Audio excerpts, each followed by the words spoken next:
Behind the Lines, presented by TheLines.com and BetMGM. I'm Eli Hershkovich, your new host of Behind the Lines, breaking down the sportsbook action for NFL Week 1 in the futures market from the sportsbook perspective, specifically with BetMGM, joined by Christian Cipollini weekly, along with Seamus McGee, sports traders, Christian being the trading manager over at BetMGM Sportsbook. How you doing, Christian?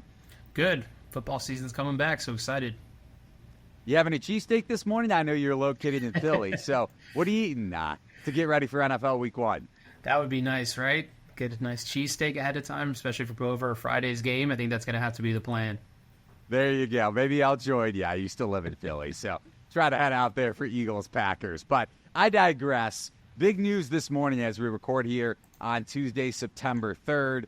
The 49ers getting Trent Williams back.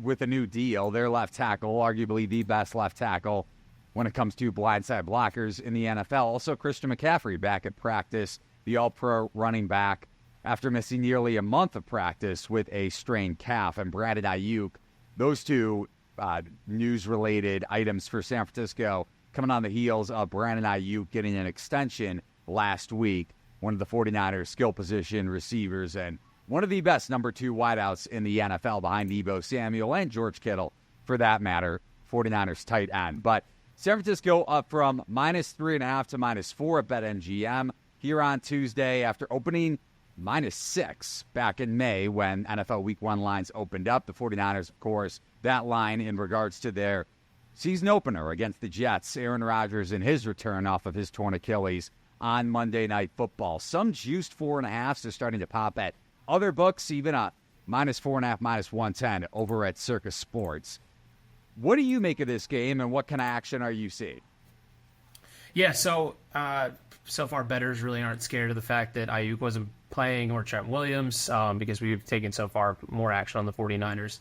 At that 3.5, we have way more action on the 49ers, but at +4, we were taking a bit more Jets action. So some of that was probably early on. Some of it's just some people just trying to take a key number when they think they have it. But as of now, it looks like we'll be rooting for the Jets, taking more 49ers action. Where do you, as it relates to Rodgers and his return and maybe the best defense in the league, where do you have the Jets power rated for your personal power ratings in the AFC? Yeah, the Jets' problem is just that there's so many good teams in the AFC that it gets tricky. It seems like last year everybody was really excited. They knew that defense is good. They knew they were just missing a quarterback. But the fact of Rodgers getting hurt so quickly has at least turned some people off, at least from the betting perspective. We haven't taken as much Jets action as we did this time last year. But as you're saying, that is correct. That defense is very legit, probably potentially the best defense in the league. And if Aaron Rodgers is back to playing like Aaron Rodgers, well, that's certainly a pretty good team. I'd have them probably about 5th or 6th in the AFC. It's going to be tough still to put them ahead of the Chiefs, Ravens, Bengals, Bills at this point until we see a little bit more on the field because, we didn't really see anything last year.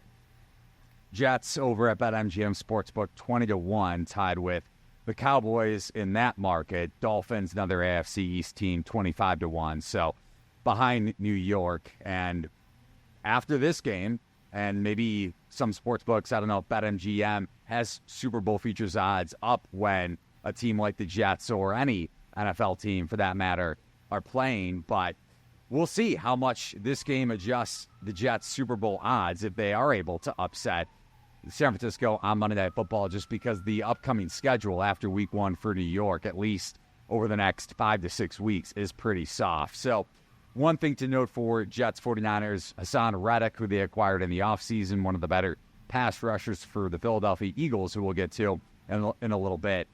Still the only player now after Trent Williams coming back after he was holding out for the last couple of months. Reddick, the only player, notable player in the NFL, holding out from their team facility. So San Francisco, we mentioned the 49ers coming off of that overtime loss to the Chiefs in Super Bowl 58. What kind of action are we seeing for Thursday Night Football with the defending Super Bowl champs taking on the Baltimore Ravens in a rematch of last year's AFC Championship game? Yeah, so, definitely should be a good one. typically in this fashion, we usually tend to get way more action on the previous Super Bowl winner. But this time we're actually seeing pretty close to 50-50 action. There's certainly some sharps and players that are floating around this key number. This number has floated, across that 3 since we opened it when the schedules got released. So it just keeps going back and forth. So we do keep taking action kind of wherever we fall around the key number. But at this point, we're pretty 50-50 on it. Do you think BetMGM will post a prop on whether Todd Monken, the Ravens offensive coordinator, will be sober while calling plays for this game? If the regulators would allow us, we would, but they don't like those props. If you go back to the AFC Championship game, Baltimore running backs, the reason why, of course, jokingly said that, Ravens running backs with a total of 5 carries and a 7-point loss. Against the Chiefs in January, I am maybe a little bit still irked by that result because I had Ravens preseason futures. So I didn't hedge on the game. I actually bet a little bit more on Baltimore. Bet them on the open at -3. In this game, if we look at it from the current point spread here on Tuesday, September 3rd, -3 for Kansas City, but juiced in the Ravens direction, +3, -120. Total of 46. So we've seen some action here over the last, month plus here on the under, just because that market opened at 47.5. But first time in 54 years, we're going to get a Friday Night Football game on the opening week of the NFL season. I mentioned Hassan Reddick, former Eagles pass rusher. Well, the Eagles turned around and signed the former Jets defensive lineman in Huff. And Philly, right around a 2.5-point favorite, -120 is the vig for the point spread for this game against Green Bay on Friday Night Football in Brazil. Where do you have the Eagles power rated in the NFC coming off of last year's collapse? And for bettors who don't remember, or maybe for Eagles fans that kind of blacked out over the last 2 months of the season, Philly failed to cover their last 7 games, including that loss to the Bucs in a wild card round. Yeah, the Eagles have to be one of the more tricky ones to place, just because if you look at them on paper, their offense should be unbelievable. The defense was pretty bad last year, but seems to be decently better. So normally you would sit there and say, okay, this is a team that we'd have very high, but then when you think back to the end of last season where kind of inexplicably seemed coaching, seemed all different types of factors, they just fell off a cliff. If you can get that out of your mind, you would quickly think that this is one of the top 3 teams for sure in the NFC. So, for me personally, I would have them at 2 or 3, pretty close toss-up between the Lions. But then again, that's just trying to get the bad taste of last season out of your mouth. This offense should be explosive. I mean, they have every skill position player imaginable at the top of the league, great offensive line. There should be no reason that they don't succeed, but that's what happened at the end of last season too. And this offense, obviously getting a big upgrade in the backfield, at least when it comes to headline-worthy names. Saquon Barkley coming over from the Giants in a rare interdivision shift. And Barkley, his rushing prop for Friday Night Football against the Packers, sitting at 65.5, the same number as the Packers' new running back, Josh Jacobs, former Raiders running back, he's lined at 65.5 when it comes to his rushing yards over at BetMGM. So whether it's those 2 players or anywhere else on the board for Thursday Night Football, Chiefs, Ravens, or Packers, Eagles on Friday night, what player prop action stands out when it comes to the handle for the first 2 NFL games in the regular season? Yeah, so you mentioned there, if I go to anytime touchdown scorers, by far our most bet on players so far is Saquon. So people so far like him at least to get into the end zone. So that's one we've seen action on. We've seen action on a bunch of different Saquon ones. So there's definitely a lot of hype around that from the public side. Taking a lot of Saquon overs, whatever they can on him. I think they'd look to see them as being explosive. Yeah, and this total, I've seen some sharp bettors have interest in, whether it's a first half over or full game over. So we could see a high-scoring game, and that could obviously result in Barkley having a big output, whether it's his yardage or touchdown props. First touchdown prop could be an interesting look, and you could price shop all the best player prop odds over at thelines.com. As it relates to NFL Week 1 betting handles in general, what are the most lopsided ones, or is there one that stands out in particular for Week 1? Sorry, hold on one second because I'm going to have to look at a couple here. we're all getting up to speed. It's our preseason because like we were talking about off air, Christian, not much interest, or maybe not nearly as much interest in the preseason compared to week 1. Yeah, exactly. I can tell you that one of the most lopsided ones, at least that we see pretty early on, is going to be the Bengals-Patriots. That's one that we've probably written down since the schedule got released as one that we will certainly need the Patriots in. So far, we've taken very little to almost no action on the Patriots, with everything coming on the Bengals. So that'll be a popular survivor pick, and that will be one I think that will continue to take Bengals bets. I don't really foresee us taking a lot of Patriots bets. And another one that we've seen taking lopsided action as well is Falcons Steelers. Same thing. We've taken a lot of Falcons action. This kind of happened last year with people thinking the Falcons were going to take a jump last year, and then now this year with new coaching staff, they think that, and Kirk Cousins as well, we're taking more action on the Falcons for sure. Your former co-host on this show, Steven Andres, pretty bullish on Atlanta. I'm not there with him in the slightest. We haven't seen Kirk Cousins move around at all coming off of that torn ACL. Speaking of Achilles injuries going back to last season, Cousins moving over from the Vikings to the Falcons. Upgrade at pass rusher, but Matthew Judon coming off of a significant rib injury with the Patriots in 2023 in his own right. Upgrade at safety in Justin Simmons, but he's getting up there in age. So NFC South to me is still pretty wide open, in Atlanta holding steady as a 3-point favorite, total of 42. Pittsburgh plus 125 on the money line at BetMGM for that early afternoon game. Going back to Cincinnati and New England, in Cincinnati, Joe Burrow coming off the wrist injury. You mentioned Bengals right around 4th in your power ratings when it comes to the AFC. Total for New England and Cincinnati right around 40.5. So bettors and the books not really having much faith in a Jacoby Brissett-led Patriots offense. How much is Jamar Chase, though, worth to you for the point spread? Because we have seen some books move off of Bengals -9 to 8.5.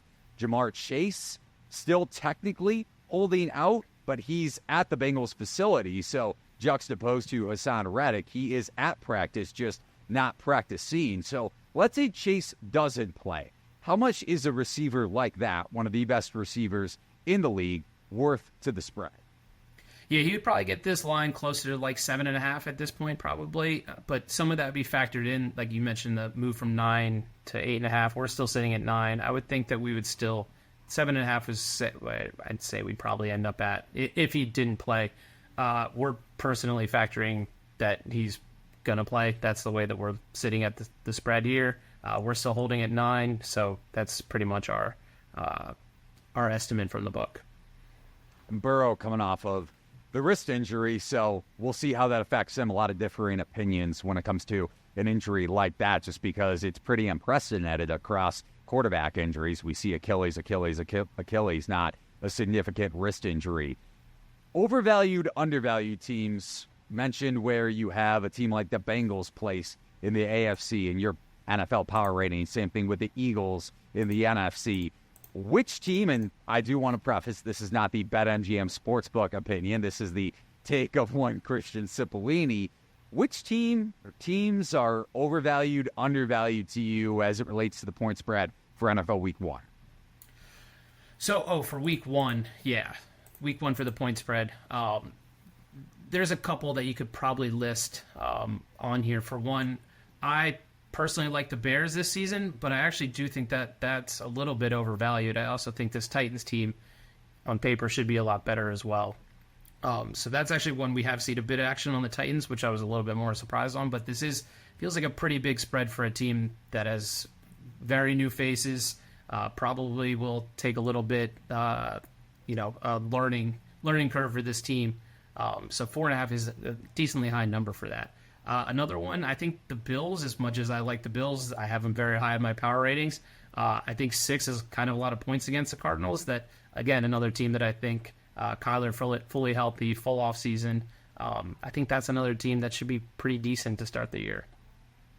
Bears-Titans is one of the most intriguing games of the week, just because you have the Rookie of the Year favorite at BetMGM and Caleb Williams, number 1 overall pick to the Chicago Bears. a lot of continuity still on that defense. You add former Titans safety in Kevin Byard in the defensive backfield, so an upgrade there. I mentioned this on the Survivor podcast with Pool Genius last week, that the Bears from week 9 through 18 last season, obviously not making the playoffs after acquiring Montez Sweat, ranked top 10 when it came to EPA per play allowed and success rate to the opposition. And then on the flip side, Tennessee, Will Levis, second-year quarterback, but in a brand-new offense. Former Bengals offensive coordinator Brian Callahan, now the Titans head coach. So a lot of changing parts, especially on the offensive side of the ball for this game. Yeah, for sure. There's a couple different ways you can look at it, and I guess that's where it ends up. To me personally, I feel like this would be around 3.5. So I think there is a point or so of value on the Titans, but that's just my opinion. Yeah, BetMGM, just to clarify once again, is not taking Christian Cipollini's opinion. They are from behind the counter, but not when it comes to what he is betting. Yeah. But when we look at totals, one of the most heightened conversations, especially with new rules across the NFL, kickoff rules being changed going into this season, how may that affect totals, especially from your side of the counter, adjusting them where things are still in flux? We hear the notion that defenses are typically ahead of offenses, but this could also up scoring, especially as it relates to variance, with maybe kickoffs being returned more often, and then you have the occasional turnover, especially more often than in previous seasons, with kickoffs being taken out of the end zone or not even getting to that point, getting to that whether it's the 5-yard line, 10-yard line, and potentially some turnovers affecting the total. Yeah, so this is the most tricky one for this one. Obviously, the brand new rule changed. It's going to be very different, and there's pretty much a very little sample size. There's a few XFL games that we can use, but outside of that, we really have nothing to go off of how this is going to change things. Our initial reaction is totals in general about a 0.5 point up. But we're really going to be working on the fly with this one and seeing how things go. If suddenly we get a lot more returns and we're starting the ball at the 35 instead of the 25, or we get a lot more return touchdowns, or like you said, fumbles on the return, which gives good field position to the opposing team. Those are things that probably are in play with this, but it's also still so unknown. So at the moment, it's just a slight uptick towards the over just because of those couple factors that could be more in play. But we're going to take a kind of a wait-and-see approach and just adjust from what we see. Last thing here, going back to futures and your power ratings, BetMGM's power ratings in general. The Chiefs are favored to win Super Bowl 59. That would be their third straight championship. Plus 500 is where BetMGM has Kansas City lined at when it comes to Super Bowl futures. Next up, 49ers. Very much so talked about team, and now you have the returning pieces with Trent Williams and Brandon Ayuk and Christian McCaffrey seemingly healthy. We'll see what his snap count is like. It could be a couple snaps off of his normal total, and also getting out there in age and pretty significant workload in the last couple seasons. Wink, wink, nudge, nudge, nudge. When it comes to San Francisco, I may not be as bullish on the Niners maybe as the rest of the market, but when we talk about action per Super Bowl futures, is there a team that you think may be overvalued or undervalued compared to your power ratings? It's the team that you were just talking about for me personally is the 49ers. A lot of times there is that Super Bowl hangover that I don't know why it's quantified, but it does seem to happen to most teams. And then they do have a couple other issues there with Ayuk missing a ton of training camp. I wouldn't think Trent Williams needs much practice probably, but that shouldn't be a huge factor. But there's still problems there with Christian McCaffrey being a little bit banged up. That's, if that lingers through the season, there could be some issues there, playing a tough first place schedule. I think at that price, I just don't personally love it. But, for me, that, I want a team that's like an absolute home run at that point. The Chiefs at plus 500, I think they've gotten much better throughout the offseason. Their weapons are better. Defense is still very good.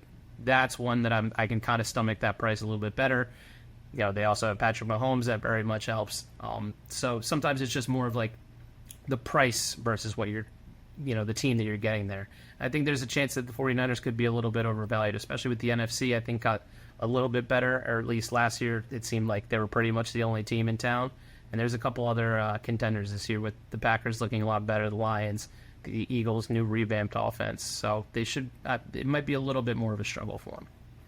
Yeah, you hit this point home with Super Bowl runner-ups struggling, at least early in the season, very early in the season, and that correlates a bit to continuity. San Francisco not having that issue, at least on the surface, with Williams and Ayuk back in the lineup for week one, assuming they are against the Jets. Practice-wise, we'll trying to get ramped up to speed, as you hit on, but Super Bowl runner-up since 2000, just 4-20 against the number in week one. So I am curious to see. I touched on it from the get-go. The 49ers opened around -5.5, -6 at most shops once Williams was potentially going to miss week one. More of an impact to me on the number just because of how San Francisco has struggled to protect Purdy, at least when it comes to last season at left tackle with Williams not in the lineup. If you go back to a full game against the 49ers or against the Vikings, a team that can rush the passer and then some under one of the better defensive coordinators in the league in Brian Flores, San Francisco led up the highest opposing pass rate or pass rush rate when it comes to actually success driven metrics getting to the quarterback. Struggled to protect Purdy in that game and against the Bengals the week after, and Williams didn't play in either of those games. Also missed a bit of the Browns game in the previous week before San Francisco fell to Minnesota. So very interesting for that game as it relates to the point spread. The total has also dipped down to 42.5.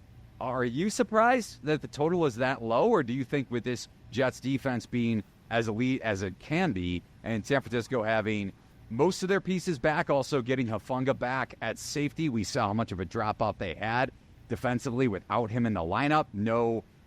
Missing one of your key linebackers for much of the regular season, but anything surprise you in this market with it being such a heightened game in week one? When you talk about the total, no, not really.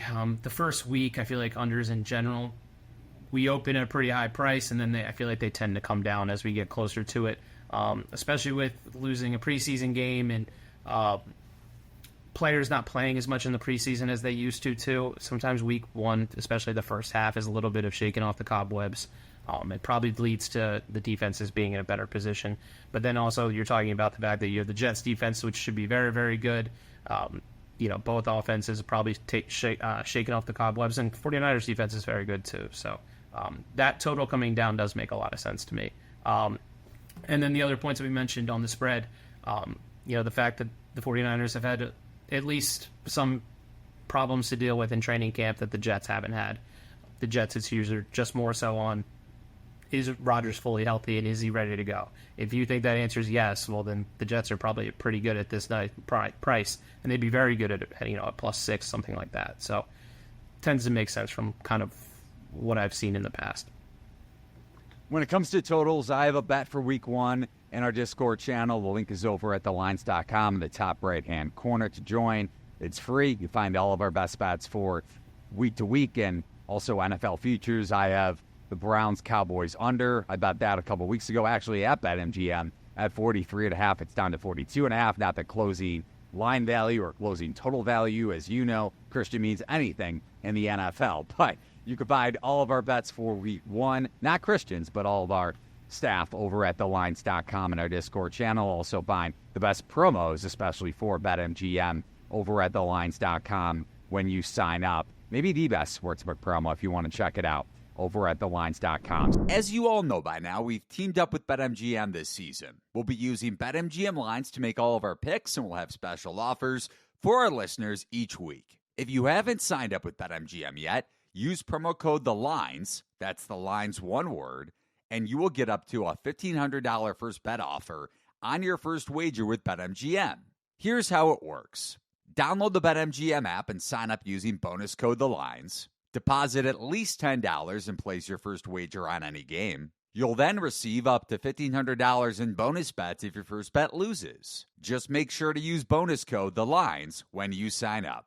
See BetMGM.com for terms. 21 plus only. U.S. promotional offers not available in New York, Nevada, Ontario, or Puerto Rico. Gambling problem? Call 1-800-GAMBLER. Available in the U.S. Call 877-8-HOPE-NY or text HOPE-NY 467-369 in New York.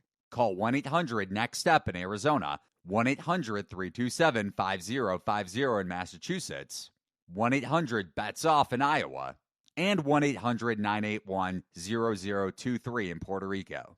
First bet offer for new customers only, subject to eligibility requirements.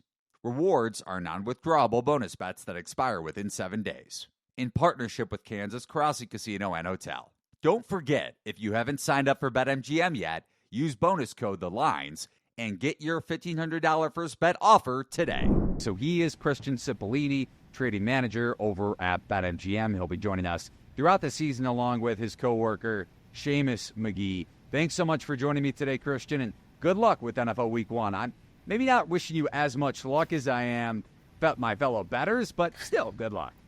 No, that's very fair. Just excited for football season to be back. It's fun for everybody, so hopefully a lot of people can get some wins and hopefully take some points here and use it to their advantage. You can follow me on X at Eli Hershkovich. You can follow the Lines on X at The Lines US. Thanks for watching the first edition for the 2024 NFL season of Behind the Lines, presented by TheLines.com and BetMGM.